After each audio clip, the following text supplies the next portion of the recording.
বঙ্গে হাজার রঙ্গ, পুরুষ লক্ষ্মীর পর এবার পুরুষ বিধবারও হদিশ।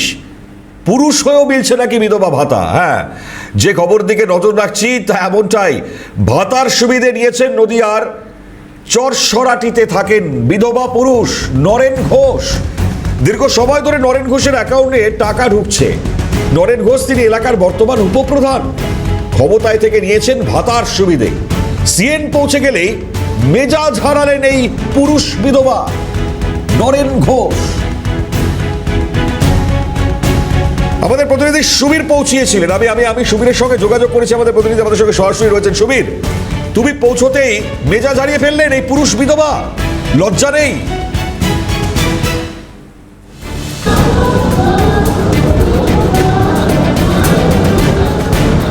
দেখো মনিমাল, তোমাকে আমি একটু সংশোধন করে নেবো শুরুতেই।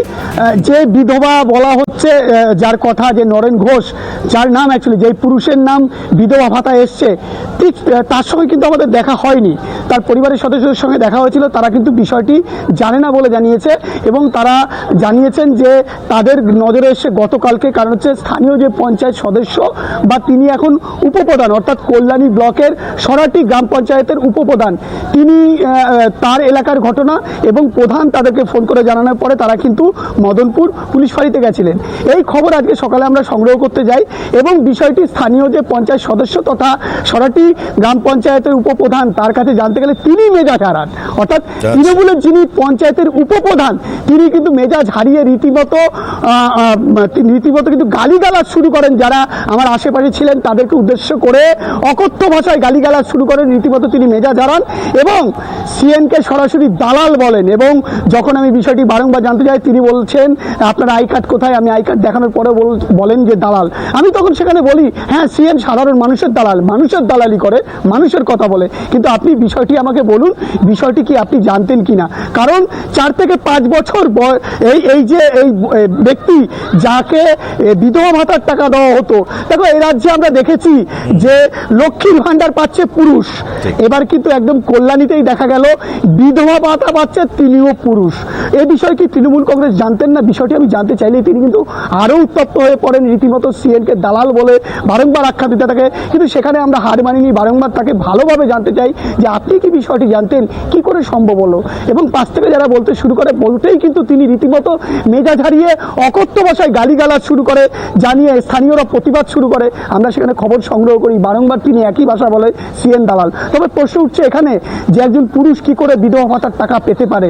দেখো, যদিও এ রাজ্য সঙ্গে, কারণ বিধবা পুরুষ আমরা এই মুহূর্তে দেখতে পাচ্ছি, মানে পুরুষ বিধবা ভাতা তুলছেন, মারাত্মক বিষয়। তো উপভোক্তা স্ত্রী কি বলছেন, পরিবারের অন্যান্য সদস্যদের সঙ্গে তার মেয়েরও বক্তব্য আমরা পাচ্ছি, কি বলছেন এই দুজন, আগে শোনাই। হ্যাঁ, কালকে আমরা গেছিলাম পুলিশ বাড়িতে। হ্যাঁ, সেখানে কথা হয়েছে। এখন আজকে ভিডিওতে জমা। শোনো ভাই, এইবার কোন পুলিশ বাড়িতে গেছিলেন? মতনপুরে। আপনাদের ডেকেছিল? হ্যাঁ, ডেকেছিল। কেন ডেকেছে কেন আমি জানি না। আমাকে বললো রতন যে আধার কার্ড নিয়ে নরেন ঘোষকে যেতে বলেছে। যাওয়ার পরে ওইখানে যাওয়ার পরে বলছে আপনি নরেন ঘোষ? বলে হ্যাঁ। তো আপনি কোনো ভাতা পান? হ্যাঁ পাই। কিসের ভাতা পান? বলছে যে বয়স্ক ভাতা। তো বয়স্ক ভাতা আপনি তো কটা পান? একটাই পাই। বয়স্ক ভাতা পান আপনি দেখেছেন কোনো দিন বই খুলে আপনি বয়স্ক ভাতা পান না অন্য কিছু পান? বলে না, আমি বয়স্ক ভাতার জমা দিয়েছি, টাকা ঢুকেছে, আমরা অশিক্ষিত লোক, সত্যি পড়াশোনা জানি না, তো দিয়ে সেখানে জমা দিয়েছি বয়স্ক ভাতায় মাসে মাসে 1000 ঢোকে। আমি নেই, আমি বইটই কোনো দিন চেক করিনি, আর চেক করার ক্ষমতাও নেই আমার। দিয়ে তখন ওইখান থেকে বললে যে তাহলে আপনি যা হোক, এটা তো আপনি বয়স্ক বিধবা ভাতা পান, আপনি বিধবা ভাতা পায়? হ্যাঁ, আপনি কালকেই এটা জানতে পারলেন? হ্যাঁ, কালকেই জানতে পারলাম। আগে জানেন না? আমরা কেউই জানতাম না। কালকে যখন মদনপুর থেকে ফোন এসছে তখনই আমি এনাদের নিয়ে গেছিলাম মদনপুরে। কি জানতে পারলেন? মদনপুর থেকে ওই মেম্বার, আমাদের যে মেম্বার রতন দাস, ওনাকে ফোন করেছে যে নরেন ঘোষকে আধার কার্ড নিয়ে আপনি এক্ষুনি আসতে বলবেন। আচ্ছা। তো মা বাবাকে নিয়ে গেলাম, ওনাকে জিজ্ঞাসা করা হয়েছে যে কিসের জন্য, উনি বললো আমি জানি না কিসের জন্য যেতে বলেছে। আচ্ছা, তারপরে গেলাম, ওইখানে যে স্যার ছিল উনি ঘটনাটা বললো। কি বললো? বললো যে আমার বাবাকে জিজ্ঞাসা করলো আপনি কিসের টাকা পান, কোনো বললো হ্যাঁ বৃদ্ধা ভাতার টাকা পাই। তো উনি তারপর বললো আপনার তো এটা বিধবা ভাতার টাকা ঢোকে। আমার বাবা তো পড়াশোনা জানে না, তো বলে আমি তো টাকা বৃদ্ধা ভাতার ফর্ম ফিল আপ করেছি পঞ্চায়েতে, টাকা ঢোকে প্রত্যেক মাসে, গরিব মানুষ টাকা তুলে খাই। কত বছর থেকে পাচ্ছে? পাচ্ছে আপনার আমি সঠিক বলতে পারবো না, এই পঞ্চায়েতের আগের পঞ্চায়েতের থেকে পায়। মানে 10 বছরের কাছাকাছি হয়ে না, গেছে। হয়নি, তাহলে 2-2.5 বছরের মতো হয়েছে। 10 বছর হয়নি। আমরা জানলে তো এটা আগের থেকেই ঠিক করতাম। আর একই সঙ্গে আমরা উপপ্রধানের বক্তব্যটাও শুনিয়ে দিই আপনাদেরকে, শুনুন তার বক্তব্য। কি লিখে দিয়েছে? ভিডিও ভুল করলে ভিডিও বুঝতে ভুল করলে কি করবে? ভিডিও ভুল করেছে? হ্যাঁ 100 বার। তা আপনি ছেলেকে মেয়ে বানিয়ে দিয়েছে। তা আপনি আগে লিস্ট দেখেননি? তার ইয়ের রয়েছে, তার সব প্রমাণপত্র রয়েছে, সেখানে ছেলে নয়ন ঘোষে মেয়ে বানালে কি করবে? তা আপনাদের আগে লিস্ট আসেনি এতদিন? না, আমাদের লিস্ট আসেনি। আপনারা দেখেননি? না না, আমাদের লিস্ট আসেনি। বয়স্ক ভাতার লিস্ট যারা তুলছে তারা তুলছে।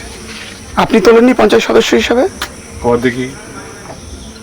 আপনি পঞ্চায়েত সদস্য হিসেবে তুলেছেন কিনা সেটা আমি জানতে কিসের- চাইছি। কিসের? লিস্ট দেখেননি? আপনি কোনোদিন আসেনি আপনার কাছে? না, আমার কাছে আসেনি। কত বছর ধরে আপনি পঞ্চায়েত সদস্য রয়েছেন? 3 বছর। কোন দলের? টিএমসি।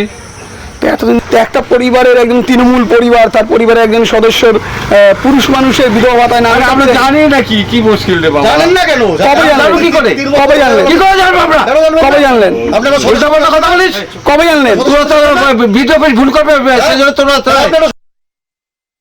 আমি সুবীরের কাছে আরো একবার আসি। সুবীর, এই মেজাজ হারানোটা আমরা শোনালাম দর্শকদেরকে, এবার আমাকে বলো, আমরা দর্শকরা প্রত্যেকেই জানতে চাইছেন এই এই এই মানে তিনি কি করে জানবেন কে ভুল করেছেন, একটু একটু বোঝাও বিস্তারিত এই বিষয়টা।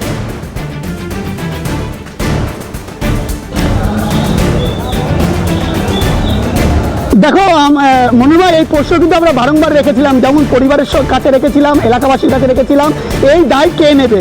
তখন কিন্তু তারা সরাসরি একদম প্রশাসন অর্থাৎ পঞ্চায়েতের ওপর দায় বর্ষণ তারা বাড়তেছেন বা তাদের দায় বলেছেন যে এই দায় কিন্তু পঞ্চায়েতের। আর এই কারণেই কিন্তু আমরা পঞ্চায়েতের যিনি স্থানীয় সদস্য তথা ওই পঞ্চায়েতের উপপ্রধান তার কাছে বিষয়টি জানতে গেছিলাম, আর যেতেই কিন্তু তিনি মেজাজ হারালেন। এবং তোমাকে যদি আলোকপাত করবো, দেখো ইতিমধ্যে কিন্তু রাজ্যের তৃণমূলের শাসন শেষ হয়েছে, অর্থাৎ তৃণমূল সরকারের পতন হয়ে সেখানে কিন্তু বিজেপি সরকার করেছে। তারপরেও দেখা যাচ্ছে তৃণমূল পরিচালিত তৃণমূলের এই পঞ্চায়েতের উপপ্রধানের এই যে উদ্ধত্ত যে ভাষায় তিনি কথা বলছেন, এখানে কিন্তু স্থানীয় মানুষ থেকে শুরু করে রাজনীতি মহল প্রশ্ন তুলেছে যে এখনও কিন্তু তৃণমূল কংগ্রেসের যে দাদাগিরি তা কিন্তু এখনও যায়নি। কারণ হচ্ছে যেভাবে তিনি এই বিষয় অর্থাৎ একজন পুরুষ যিনি বিধবা ভাতা পাচ্ছেন, এই বিষয়টি তিনি তার পঞ্চায়েতের ব্যক্তি এবং সেই বিষয়টি তার জানার কথা, 4-5 বছর যাবৎ পাচ্ছেন। এই বিষয়টি যখন আমরা জানতে যাই, তিনি কিন্তু রীতিমতো মেজাজ হারিয়ে অবব্য ভাষায় কথা অর্থাৎ গালিগালাজের পাশাপাশি সিএনএর বুম দেখার পরেও তিনি বলছেন দালাল। সুবীর, আপনারা দালাল। বিরত করছি, একটু সঙ্গে থাকো। সাংসদ জগন্নাথ সরকার আমাদের সঙ্গে টেলিফোন লাইনে রয়েছেন। জগন্নাথ দা, সবটাই জানলেন শুনলেনও, কি বলবেন? এ তো মানে পশ্চিমবাংলায় একের পর এক ভয়ঙ্কর ভয়ঙ্কর ছবি দেখছি আমরা। সর্বত্র দুর্নীতি রয়েছে আমরা জানি। তাই যেমন বাবা লক্ষ্মীরা মা লক্ষ্মী হয়েছেন, তেমনি যার বয়স কম বৃদ্ধ ভাতা সেও নিচ্ছে বয়স বাড়িয়ে দিয়ে। প্রতিবন্ধী নয়, ভুয়ো সার্টিফিকেট এনে সে প্রতিবন্ধী ভাতা পাচ্ছে। তাই একজন পুরুষ বিধবা ভাতা নিচ্ছে। একটু আগেই আমি বলছিলাম, আমি ক্যাম্পেই আছি এইরকম জায়গাতে, চাকদা ক্যাম্পেই আছি। তা সেইগুলো কি সতর্ক থাকার জন্য বলছি, সব ভেরিফাই করুন। যারা ভাতা নিচ্ছে তাদের তালিকা দেখা উচিত, তাদের সব ঠিক আছে কিনা। ছেলেরটা মেয়ে নিচ্ছে, মেয়েরটা ছেলে নিচ্ছে, এরকম সবকিছুই দুর্নীতি হয়েছে। তাই সেই দুর্নীতিটা যাতে মুক্ত করা যায় তার জন্য পদক্ষেপ নেওয়াই হচ্ছে আমাদের মূল কাজ। টিভিতে শুধু আমন্ত্রণ নয়, এবং সেগুলো ভেরিফাইও করা দরকার সেই তালিকা তারা পাচ্ছে এবং সরকারি টাকা অপচয় হচ্ছে কিনা, অর্থাৎ কোনো দলেরই ওয়ার্কার হিসাবে সরকারি টাকা তছরূপ হচ্ছে কিনা তদন্ত করা উচিত এবং তাদের ধরে শাস্তির ব্যবস্থা করা উচিত, রিকভারি করা উচিত। কারণ আমাদের মোদিজি না খাউঙ্গা খানে নেই দুঙ্গার কথা বলেন। ঠিক, ধন্যবাদ জগন্নাথ। আপনাদের বিজেপি সাংসদ জগন্নাথ সরকার, তার সঙ্গে আমরা কথা বললাম। প্রাক্তন পুলিশ কর্তা অরিন্দম আচার্য আমাদের সঙ্গে টেলিফোন দ্বারা রয়েছে। অরিন্দম, স্বাগত। নরেন ঘোষ তিনি হচ্ছেন পুরুষ বিধবা, তিনি ভাতা পাচ্ছেন, বিধবা ভাতা পশ্চিমবাংলা। অদ্ভুত। শুনুন, এই যে বিশ্বকাপ খেলা হয়েছে, মেসি দেখলেন তো ওই গোলের দিক থেকে বিশ্বকাপ একটা রেকর্ড করেছে। ঠিক সেইভাবে বিগত পশ্চিমবঙ্গ সরকার এই 15 বছরে যে সমস্ত কলঙ্কজনক অধ্যায় সৃষ্টি করেছে, সেটা কিন্তু আজকে ভারত স্বাধীনতা হওয়ার পরে বিশ্বকাপে মেসি যেমন করেছে আমাদের গৌরব, আমরা আনন্দিত হই, আর এখানে আমাদের মাথা নিচু হয়ে যায়। আপনি এটা বলছেন, দেখলাম আপনাদের টিভিটা, যে বিধবা হওয়া সত্ত্বেও সে আজকে বিধবা ভাতা পাচ্ছে। আপনি লক্ষ্মীর ভান্ডার আপনি বলুন তো, আপনি, আমি, আমার আত্মীয় পরিজন সব লক্ষ্মীকে মা বলি, আমরা পুজো করি। এই তৃণমূল সরকারের এত ক্ষমতা, লক্ষ্মীকে হি লক্ষ্মী করে দিয়েছে, মানে পুরুষ লক্ষ্মী, লক্ষ লক্ষ কোটি কোটি টাকা কামিয়েছে। আমি জানি না এগুলো হচ্ছে কি, আপনাদের একটা কথা বলি, সেদিন টিভিতে এটা নিয়ে আলোচনা হচ্ছিল। এই যে ফর্মটা ফরওয়ার্ড করে, প্রথম হচ্ছে BDO, block development officer forward করে, তারপরে করে হচ্ছে কি এসডিও, এসডিও পরবর্তীকালে ফাইনাল ডিসিশন ডিস্ট্রিক্ট ম্যাজিস্ট্রেট। অতএব এই জায়গাগুলোকেও আলোকপাত করছে না। they will also be their liable। তাদেরকে কিন্তু দায়িত্বের মধ্যে ফেলতে হবে যে কি করে খোঁজ না নিয়ে একজন পুরুষকে মেয়ে সাজিয়ে আজকে ফর্মটা ফিল আপ করে পাঠিয়ে দিল। ইনি হচ্ছেন পঞ্চায়েতের উপপ্রধান, 3 বছর ধরে পঞ্চায়েত সদস্যের পর উপপ্রধান পদে রয়েছেন এবং তিনি পাচ্ছেন এই পুরুষ বিধবা ভাতা। ভাবতে পারছেন একবার? তাকে প্রশ্ন করলে আবার আমাদেরকে উল্টে দালাল বলছেন। না, এটা কারণটা কি? কারণটা হচ্ছে কি, যে চিটিং থেকে শুরু করে বিভিন্ন যে আইনটা হচ্ছে, আইনের ঠিক প্রণয়নটা নেই। আমি আপনাকে বারবার বলছি, কত বড় সাহস দেখুন, মাথা নিচু করে থাকবে, লোকের সামনে দাঁড়াতে পারবে না, কিন্তু এরা জানে সব ফাঁকা আসল টাকা। কারণ অর্থ উপার্জন করে কোর্টে যাবে, আনন্দে থাকবে, সেরকম উকিল ধরবে। আর এক সংখ্যক, আবার বলছি আপনাদের, এক সংখ্যক পিপি যেভাবে নাকি আজকে কেসকে ড্যামেজ করে দিচ্ছে, আমি তার সাক্ষী। অর্থাৎ টোটাল প্যারালাইজড হয়ে গেছে। তাহলে এত বড় সাহস যে আপনাদের সাংবাদিকদের কাছে যাচ্ছে, সে তো মাথায় নিচু করে বলবে আমার ভুল হয়ে গেছে, আমি টাকাটা ফেরত দেবো। সে আরো অ্যারোগ্যান্ট অ্যাটিটিউড নিয়ে আপনাদেরকে আক্রমণ করছে। কেন? তারা জানে টাকা আয় করেছে, আমার ফিটিং আছে। জেলে গিয়ে কিচ্ছু হয় না, কারেকশনাল হোম আপনারা বলছেন তো, আপনাকে সিরিজ অফ এক্সাম্পল দিয়ে দেবো, যে শাহজাহান থেকে শুরু করে বিভিন্নরা রাজার হালে আছে।